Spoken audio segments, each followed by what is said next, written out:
Hello there, and welcome to Gina Gardiner and Friends. And boy, have I got a great guest for you today. My guest today is Shirley Jump. She's a New York Times best-selling author. She's written 84 books, and those have been seen in 24 countries. She is the owner of Jumpstart Creative Solutions. And today we're going to be talking about the importance of telling your story. Shirley, welcome. Thank you very much for joining me today. Thank you for having me. Oh, it's an absolute pleasure. So before we start talking about other people's stories, share your story. So I've always wanted to be a writer. I'm one of those people that knew what I wanted to be from the minute I could read. And my parents sponsored a family from Laos when I was 11 years old, and it was life-changing. So I wrote a little essay about it and sent it off to the local paper, and they bought it and ran a story on me and my family. And that was it. I was hooked from there. I became a journalist for a little while in Boston and realized that I didn't have that Geraldo Rivera killer instinct to get the story. And I didn't like who I had to be to get the story. So I quit being a freelancer for newspapers and went into magazines and then eventually into books. So I've done a little bit of everything, but if it involves words, I've written it. It sounds amazing. You know, one of the things that I often say to people is that you are the author of your own life story. By taking radical responsibility for you and how you turn up, that makes all the difference. But I know there are so many people who have an amazing story but aren't able to articulate that and get that out in the world. So talk me through your work and what you do and how that can help. So my job, and I started this way back when I used to ghostwrite for a bookseller who was on Antiques Roadshow, and he had a column every week, and he could talk about rare books really well, but he couldn't write about it. And I realized that for a lot of people, we write orally, but not necessarily to the keyboard. And my best thinking is on the keyboard. So for, I'd say, 95% of my clients, what they do is they talk to me, and I use those journalist skills that I had to start asking them questions to get them to delve a little deeper, to share their story. And it doesn't matter if they're doing a book on conflict mediation or mindset change, or they're doing a memoir. It's always about what happened to them personally. I was just talking to a client just before this call about his conflict mediation book, and he was saying that it didn't feel like it was progressing right. I said, well, it's because we're not personal enough. And we have to get down to, why are you in this field, and what happened when you were a kid that put you in this field? Because that's what brings them together and makes them unique. So my job is to always find that unique component of somebody and bring it out. And it's a matter of trust and relationship. It takes a while. It doesn't happen on the first chapter. It takes a couple chapters before they open up. But that's what I'm always trying to do, is get to the heart of who they are and why they are doing what they're doing. Why do you think it's so important for people to tell their story? Because that's how we impact other people. If we are open and vulnerable, we impact other people. A lot of what I've gone through in my life has been because other people have said things over the years, and it's like a drip campaign where it begins to add up, and you hear all these messages from other people that have been there and done that. And you say, okay, I can do that too. And that's what spurs you to change. And I think we are too protective and too afraid of being vulnerable. So when we do open up, that's when we can begin to show other people that life can be different, or you can turn it around, or you can live your purpose, or whatever your message happens to be. You know, I think that we are hot-wired to think and to accept stories. If you think back to cavemen and women, long before there was the written word, people passed on their knowledge and their history, didn't they, through stories? Right. And it's my belief, and I'd be really interested in your take on it, that it's because of that long history of that wiring that says we want to know about other people, we want to understand them, that we respond so much to the personal side of the story, whatever that story may be. Right, because we see a little bit of ourselves in them, right? And that's why, you know, you're watching Entertainment Tonight or TMZ or whatever, and you're looking at J-Lo and Ben Affleck, and you see a little bit of yourself, right, in the woman that can't seem to commit, and the second chance love story. We see a little bit of ourselves in other people, whether they're celebrities or just people in our circle, and it's their story that binds us to them. I think that's so powerful, isn't it? That Mhm. we're all so much more connected than we are perhaps think, where there's more of us that is the same than is different. And it's through Right. those stories that I think that we can resonate with somebody else, whatever their circumstances. There's going to be commonalities, aren't there? Right. I work with a lot of celebrities. Like I just did a book with a former NFL player, and he was an addict to alcohol and prescription meds. And I knew when I did the book that people were going to struggle to relate to him because he's an NFL player, right? Top of the top, at the Super Bowl, all of that. So I brought it down to that moment where he tried to commit suicide after his first Super Bowl. And people can understand like that. Lots of us have been that low. Lots of us have felt like we were an imposter or that we didn't deserve the greatness that we had. And so by taking somebody who was at the pinnacle and showing them as a human being like the rest of us, people hopefully relate to his story right away and understand him. I think that's so powerful. Mhm. It's so easy, particularly with celebrities, to assume Mhm. that their lives are perfect. It's all right for them. They're rich. They've got acclaim, and make the assumption that that solves all their problems. And of course, nothing could be further than the truth. Exactly. Right. And that's part of my job, is to bring out the reality in these people's lives so that other people can learn from that. And this is what he goes around the country talking about his story and how he recovered and is beginning to make amends with everybody in his life. And because he's getting human and he's not just playing the NFL player, he's making a difference in people's lives. Isn't it interesting, don't you think, how often people hit rock bottom, Mhm. and that's a turning point. And part of the turning point is that they make the decision that they're going to use the experience and the lesson that they've learned to help others.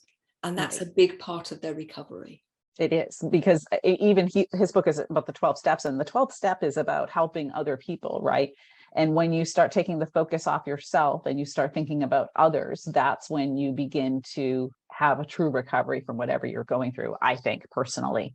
And I think that's what we're all here to do, not to just help ourselves to get to the top, but to help other people and lift them up from wherever they're at. My guest Shirley Jump and I are talking about how important it is to share your story.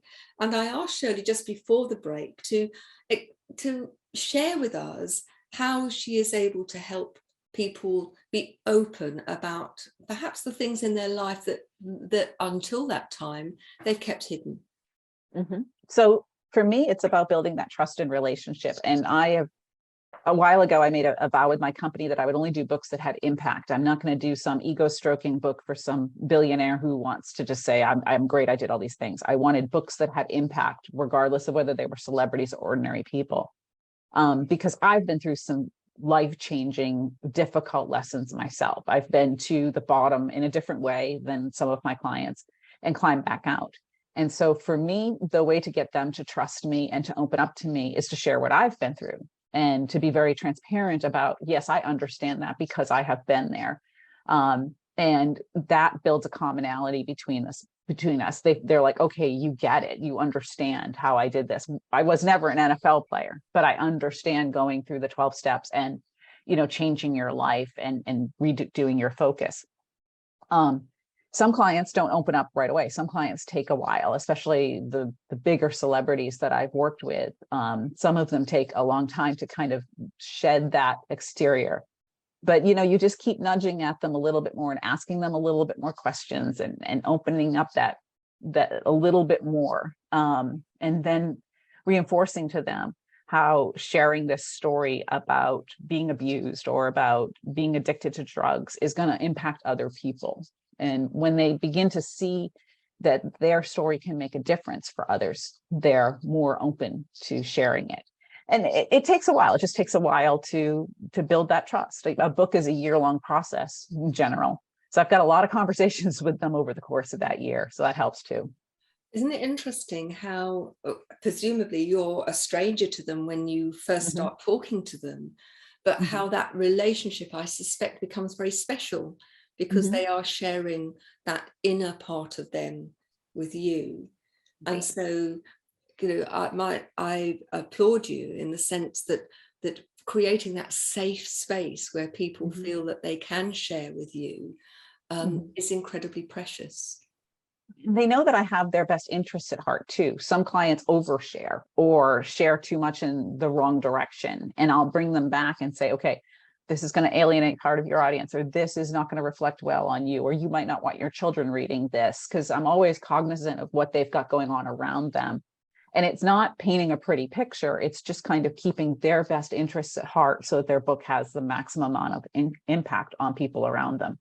And the way I approach books when I ghostwrite is, what are you going to do with it? Because it's really hard to make money on Amazon, right? Because there's 16 million books out there. Less than 1% of authors make a living wage on Amazon. So your money is not there. Your money's in speaking and coaching and webinars. And so I start with where my client's going to go with it first. Are you going to do women's retreats? Are you going to do speeches? Okay, then let's start directing that towards that audience that you're going to be talking to and what they need to hear and what message you want to get across to them. I think that's a really important, thinking about what's the outcome that you want. I've written several books myself, and that for me has always been the important thing. Who is the audience and what is it I want them to achieve out of reading the book that I've written. But it's interesting for me how many people who perhaps aren't celebrities, who have an amazing story, and I've interviewed some of them on my shows, that they are so humble and unaware that what they have done is actually quite extraordinary, that their story needs to be told. And I wonder what advice you had for those people who perhaps don't have the funds to employ a ghostwriter, or don't even realize that that's a possibility. How can they get their story out there? Well, I highly recommend setting up a conversation with an experienced ghostwriter or editor in the beginning. Now, hiring me to do the whole book is a pretty expensive proposition, yes. But I want to work with them. It's very inexpensive to just do the outline with me. So you at least have a direction. You know what your target audience is going to be. I have a background in journalism, marketing, and magazines and books. So I understand how to market things as well. So I sit down with them and help them find the right direction. Because what a lot of authors do is kind of meander for chapters and chapters and chapters. And it's not really their fault. It's that structure to books is something you have to learn, just like structure to a house you have to learn. You can't just take a bunch of lumber and put it into a house, even though we know how it works. We'd be lost, right? So sitting down with a good editor can help you have that direction from the start, so that every effort that you make when you're writing is going in the right direction. And as for ordinary people sharing their stories, just think about the person that shared their story with you, whether it was some, panhandler you met on the street, or some a stranger woman that you met at the Macy's counter. How did their words impact you? And you can be that person for the others around you with sharing your story. I think that is such an important message, that things that we take for granted because it's who we are and the lives that we lead can actually make such a difference to other people. We're going to go to a short break now. Don't go away, because we have so much more wealth to share with you, because every one of you has got a story. And I am sure that there are many of you that are listening to this that have a story that could really make a difference to other people. So see you in a minute.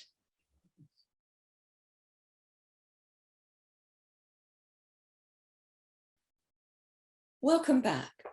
One of the questions I'd like to ask you is, you've shared many people's story, but do you have a book which shares your story? Don't yet. I write fiction. My career, most of my career has been in fiction, but my specialty is in nonfiction, because I actually started in nonfiction and the fiction became an offshoot of that. But I would say that there's a little bit of my story in every single novel that I write. I haven't written my own story per se, but I'm awfully busy sharing everybody else's. So I do speak about it and everything else, but I haven't written it, no. And it's kind of the carpenter who never works on his own house sort of thing. I'm pretty busy. I was just thinking the same thing, yes, the painter and decorator who has put 2 pieces of wallpaper up and not finished. What sort of fiction do you write? So I started off in romance, and because of the journalism thing, right, I was covering suicides and hit and runs and things like that. So I wanted to write things that made people happy. So I started off with fiction and romance, then moved into women's fiction, and now I'm doing suspense and I'm not quite sure where I'm going to go next because I'm at the end of my contract. So I'm debating where to go next with my career, because the nonfiction it's been keeping me very, very busy. I write about 12 books a year between my clients and my own. So it's a lot of stuff to juggle at one time. We'll It's see where it goes certainly next year. okay. Yeah. So when you think about the stories that you've heard, and you've heard so many, perhaps you could share what's really impacted on you, what you think has been something out of all of those that stands out that you could perhaps share with us. The most impactful book I ever worked on was a family had come to me with their son's journals and emails. He had passed away the year before in a hit and run accident, and they wanted me to tell his story. And so I had to go into all of his very personal materials and tell his story about being bipolar and the impact the war in Iraq had had on him and how it had changed his mental structure and the struggle that he had after that. And that was really an honor to me to be trusted with something so personal. But I would say that every single book that I work on impacts me. And if it didn't, then I wouldn't be working on it, because I'm not going to waste my time or the client's time on something that I don't care about. And so I care about every single one of them and every single person that I talk to. And they're all from all different walks of life and all different types of books. I do children's books, I do memoirs, I do how-tos, I do self-help, I do everything. Because it all comes back to that same thing. What is your story and what message are you trying to get out? That's interesting, isn't it? And what an amazing thing for his parents to ask you to do. Yes, it was quite the experience. It really was. I just think that at times it was that some of the stories that you hear are harrowing. Mm-hmm. How do you deal with the emotional legacy that some of these stories offer? I think the reporter part helps, right? Because I have that little bit of distance from it, because I'm always looking at how can we tell this in a more effective way. I think it just humanizes the client that much more. It really does, because they've been through, like Vance's story, he's been through a lot. His son died, some of his kids stopped talking to him, he spent 28 days in a coma. All of these really personal, heartbreaking details that he shares, and people cry. There are people that work on their books that cry when they talk to me. But then I think it becomes even more important to me to get the story out and to get it right, because it clearly matters so much to them and will to the reader on the other end as well.